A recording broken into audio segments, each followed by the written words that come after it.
Di zaman Sayyidina Uthman saja dia bikin masalah juga. Suatu saat ini Nuaiman dia duduk di depan masjid, lagi nyantai. Tiba-tiba ada orang buta, orang tua buta pegang tongkat, bolak-balik kanan kiri depan belakang. Nuaiman sumpek nih ngeliatin orang. Ini sudah tahu saya lagi sumpek, duduk di depan masjid sendirian. Ini ada orang buta bolak-balik bikin sumpek. Dipanggil orang buta, buta kamu kemari. Kata orang buta, kenapa wahai rajul, kenapa wahai fulan? Kamu ini ngapain bolak-balik di depan saya? Sudah tahu saya lagi sumpek, kamu bolak-balik di depan saya. Kata Nuaiman, oh saya cari kamar kecil dari tadi ini. Saya pengen buang air kecil, tapi saya tidak tahu di mana tempat buang air kecil.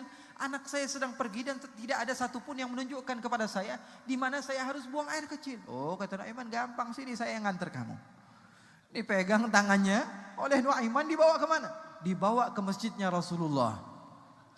Zaman Rasulullah, masjid-masjid tidak ada kamar mandi. Dibawa kemana? Dekat daripada mihrab. Dibilang, nah ini tempat buang air kecil. Dia bilang. Kata yang buta, benar ini tempatnya. Iya, ini tempat benar. Pergi Nuaiman. Dia buka celananya, dia kencing di situ. Sahabat-sahabat dan tabi'in sedang sholat melihat ada orang yang buka celana di depan dekat minbar. Maka mereka teriak Allahu Akbar. Kemudian mereka maju. Siapa ini? Musuh Allah, musuh Rasulullah. Mengotori masjid baginda Rasulullah. Untuk berbicara saja mereka malu, apalagi kencing di masjidnya Rasulullah. Akhirnya semuanya mengejar orang tersebut, ingin dipukul. Ketika ingin dipukul ternyata orang buta. Kata sahabat-sahabat, hei ini masjid Rasulullah. Innalillah. Kata si buta, ini masjid Rasulullah. Iya masjid Rasulullah. Kenapa kamu bisa kencing di sini? Oh tadi ada seseorang Arabi, sepertinya orang Arab pedalaman, mengantarkan saya ke tempat ini dan dia bilang ini adalah tempat buang air kecil katanya. Kata sahabat-sahabat, pasti ulahnya Nuaiman.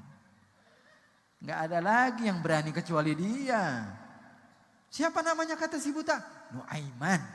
Oh Nuaiman, lihat saja Nuaiman. Saya bernadar, tidaklah saya keluar dari kota Madinah kecuali saya akan pukul kepalanya dengan tongkat saya. Keluar ini si buta dari masjidnya Rasulullah. Dia cari-cari. Setiap ada orang dia tanya, mana Nuaiman? Di mana rumahnya? Katanya Nuaiman gak pernah punya rumah. Dan kalau dicari susah dia datang sendiri. Kalau dicari dia susah. Kalau dia pengen dia datang sendiri.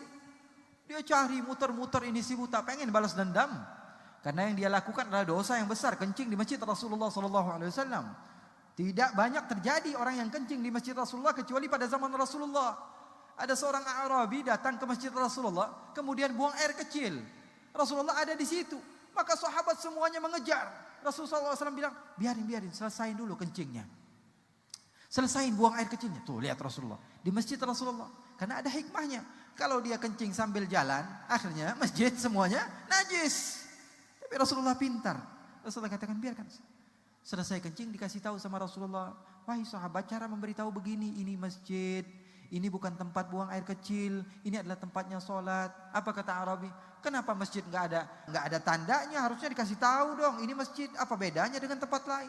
Ngomel dia. Maka dia bilang apa? Orang Arabi itu bilang, wahai Muhammad, sekarang angkat tangan kamu. Dia angkat tangannya Rasulullah. Kemudian katakan amin wahai Muhammad. Ingat katakan amin. Iya kata Rasulullah. Allahumma arhamni warham Muhammadan wala tarham ahadan minhum. Kata Arabi ini, ya Allah, sayangilah saya, sayangilah Muhammad karena dia baik sekali, santun di dalam mengingatkan saya. Tapi ini sahabat-sahabatnya, tolong ya Allah jangan sayangi mereka. Allahumma arhamni warham Muhammadan wala tarhamhum. Maka Rasulullah tertawa dan mengatakan amin. Ini Nuaiman dicari-cari sama si buta. Mana Nuaiman? Mana? Nuaiman lagi duduk juga di tempat yang sama. Berdiri Nuaiman. Buta. Dirubah suaranya. Ngapain kamu? Saya cari orang. Siapa namanya? Nuaiman, apa yang dia buat? Dia kurang ajar. Saya pengen buang air kecil diantar ke masjidnya Rasulullah. Oh, Nuaiman emang kurang ajar. Padahal yang ngomong siapa? Nuaiman. Kata Nuaiman, saya antar kamu kepada Nuaiman. Dipegang tangan si buta, dibawa kemana? Dimuter-muterin ke masjid Rasulullah, disuruh tawaf dulu di masjid Rasulullah. Setelah itu, dibawa kemana? Dibawa ke masjid lagi. Dari pintu yang lain. Ketika itu, sahabat Nabi Amirul Mukminin Sayyidina Uthman bin Affan sedang salat di mihrabnya masjidnya Rasulullah. Mendekat Nuaiman bersama si buta ini, dibawa ke mihrabnya Rasulullah SAW. Kamu lihat ada orang yang sedang bersujud di depan, coba pegang dengan tongkat kamu. Dia pegang, oh iya ada orang, itu Nuaiman. Dia pura-pura doang.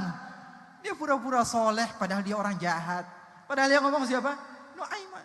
Kemudian Nuaiman pergi, ini si buta ambil tongkatnya dipukul kepalanya Amirul Mukminin. Semua sahabat yang sedang sholat bangun, qutila Amirul Mukminin, qutila Amirul Mukminin. Sayyidina Utsman mau dibunuh, semuanya maju. Ternyata yang dilihat siapa? Si buta lagi. Baru setengah jam, ternyata si buta lagi yang datang. Kemudian semua orang pengen nangkap. Kamu telah memukul Amirul Mukminin Sayyidina Utsman. Nangis si buta ini. Dia mengatakan, demi Allah, semenjak sekarang saya tidak akan pernah percaya sama yang namanya manusia. Gara-gara Nuaiman. Orang-orang seperti ini banyak. Oleh karena itu kita tidak boleh menilai seseorang daripada apa yang dia ucapkan ataupun apa yang dia kerjakan. Karena siapa tahu dia dicintai oleh Allah dan dicintai oleh Rasulullah sallallahu alaihi wasallam.